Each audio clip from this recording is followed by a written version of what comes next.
Hello guys, yung pag-uusapan natin ay si OK Peso. So kung kayo ay nanonood ng mga video sa YouTube ng mga online loan apps, I am sure na nakita nyo na to yung ads ni OK Peso na lumalabas sa feeds nyo. Meron din siyang link na dadalhin ka niya dun sa Google Play Store para ma-download siya.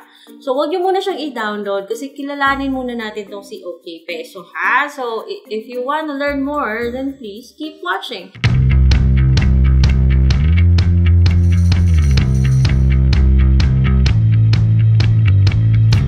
Hello everybody! Welcome back to my channel. So, today, si OK Peso na naman yung ating sisilipin. Now, chinek ko siya sa SEC website kung nasa list of recorded online lending platforms ba siya. Andun siya. So, under po siya kay CodeLock. So, rehistrado siya. Pero yung tanong dyan, okay ba siya o hindi?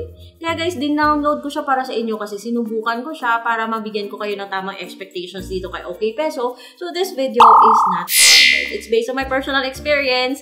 And then, kung hindi pa kayo subscribe na kayo kasi ito po yung mga topics natin.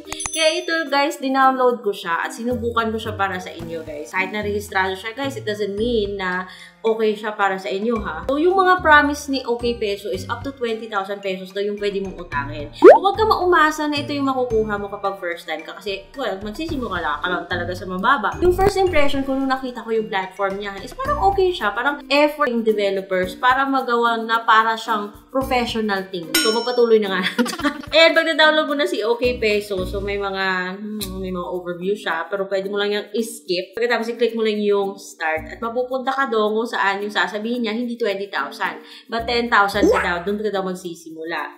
At kung makaka-expect ka ng up to 2 hours, hindi siya instant, like 5 minutes. Yung sinet niya talaga yung expectation is 2 to 24 hours talaga yung kanyang parang assessment or PICI. So mo, then click register. Magpapadala siya ng code kaya ibibigay mo yung phone number mo para ma-verify ka. Pagkatapos noon, may lumabas man siyang parang referral code, pwede mo yung skip. Hindi yan importante, optional lang yan. So, i-click mo yung continue pagkatapos mo mailagay yung code at next, hihingi na siya ng permission. At buti naman guys, hindi naman masyado marami yung mga permissions na hihingin niya ha. Yung hihingin niya lang is location, SMS, camera, phone state, yun lang. So, hindi siya tulad ng ibang apps na halos lahat ng nasa phone mo sisilipin. Iisa-isahin niya yung mga permissions na kailangan niya sa'yo. So, camera, location, so mag-okay ka lang yan kung gusto mo siyang bigyan ng access. Phone calls, messages, yung ganun. Weird, So, una, hihingi niya sa'yo yung first name mo, middle name is optional, and last name. So, dapat magkatugma yung mga nilalagay mong information dito sa ID na isasubmit mo later. So, gender, date of birth, ibibigay mo rin yung ganun.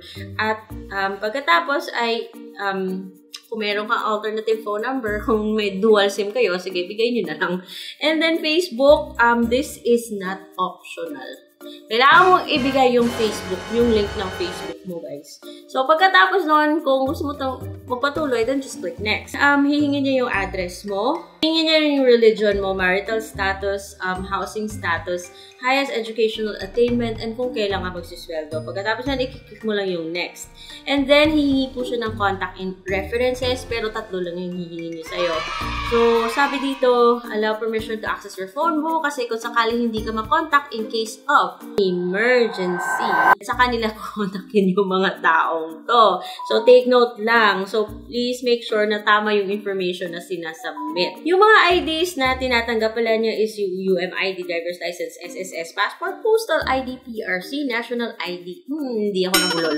Pero meron din siyang ibang tinatanggap kung sakali wala kang mga ganito, pero it decreases your chances of getting approved. Yung mga ito ay yung TIN, voter's ID, at PRC. I'm surprised na hindi ito nabubulol. Take ka ng picture. And then, liveliness check ka rin. So, pag-take ng picture, hindi ka po pwedeng pumili ng picture na andun na sa gallery mo. Kailangan mo talaga siyang picturean. Kaya kailangan clear na clear yung pagkakuha mo ng picture na yan. Kaya dapat maliwanag, hindi po shaky or nanginginig yung kamay mo. I-click mo lang yung next, magtitake ka ng picture, at yun, magsiselfie ka kasama yung picture mo. So, pag blurred, baka i-reject niya. So, dapat clear na clear yung pagkakuha, walang obstruction sa face mo, at dapat maliwanag. So, meron siyang a couple of seconds to verify.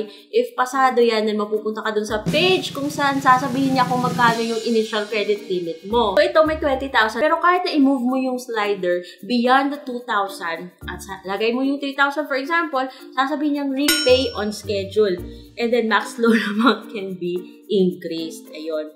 So may loan period up to 210 days lang. Pero kung first time mo, dito ako magsisimula sa 7 days at grade out yung the rest.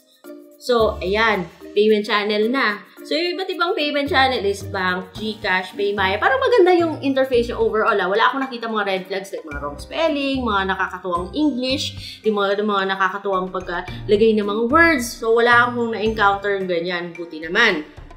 And then, pero guys, magde-depend sa payment channel yung service, yung disbursement fee. So, nakalagay naman dyan. For example, yung bank 55, yung GCash 50. So, mas maraming pumipili daw ng GCash. PayMaya 21. Na po, kung wala kang mga ganito at kailangan mo talagang pumunta ng mga MU Villar at saka RD Pawn Shop, mahal si MU Villar guys kasi 160 siya. RD Pawn Shop naman 110. Grabe. So, for example, pag unique mo si RD Pawn Shop, mahal na yung channel fee mo plus may service fee pa siya na maaaring maging 216 or 336. So, mas mababa yung matatanggap mo if yung payment channel na pipiliin mo tulad ni MU Villar ay mahal yung kanyang parang disbursement fee. Grabe, no? So, ayan mga be. So, imagine, pag pinili mo si MU Villar, yung channel fee mo 160 plus the service fee mo yung makakatas sa 2,000 na ipapaloan niya sa'yo, yung matatanggap mo ay maaaring maging 1,480 or 1,280 na lang. Pero kung may GCash ka naman, then, maaaring yung matanggap mo is at least 1,500. O kaya, 1. So, ito yung malungkot kasi akala ko okay siya kasi mukhang okay naman yung kanyang app. Komportable ako sa app niya actually kasi mukhang professional yung app niya. Tapos parang hindi siya tulad ng ibang app na may mga segments na nakakatuwa. Pero yun nga lang, mahal lang talaga yung service fee niya. So, nasa inyo po yan guys kung itutuloy nyo. So, hindi ko po ini-encourage yung pag-uutang dito. Yung sa akin, share ko lang yung aking experience para makakapag-decide kayo kung talaga bang ipupush nyo yung pag-uutang dito o kaya hindi. Kasi meron naman ibang mga loan apps na okay yung mga terms nila. At kung gusto nyo malaman kung ano yung mga loan apps na yun, then subscribe sa channel na to. Meron ako mga videos about loan apps na pwede nyong pagkatiwalaan or pwede nyong gamitin kung may pangangailangan. So, ayun yun guys. So, kung hindi ka pa subscribe sa channel na to, subscribe ka sa channel na to kasi nagbibigay ako ng expectations ha. Tamang expectations about these loan apps. Kasi pag nakita nyo yung mga ads ng mga apps na to, naku, huwag kayong kaagad-agad maniwala. Maghanap kayo ng review muna. Suriin, pag-aralan, bago kayo umutang or magbigay ng personal information dito. Kasi, importante dito kasi talaga na pinapangalagaan yung ating mga personal information. So, okay naman si OK Peso kung talagang kailangan at wala kang matakbuhan. Pero kung pwede lang, kung may option lang, so skip na muna to kasi medyo mahal po yung kanyang service fee. So, I hope meron kayo natutunan dito. Comment lang kung meron kayong gustong sabihin and I hope to see you on my next vlog. Bye!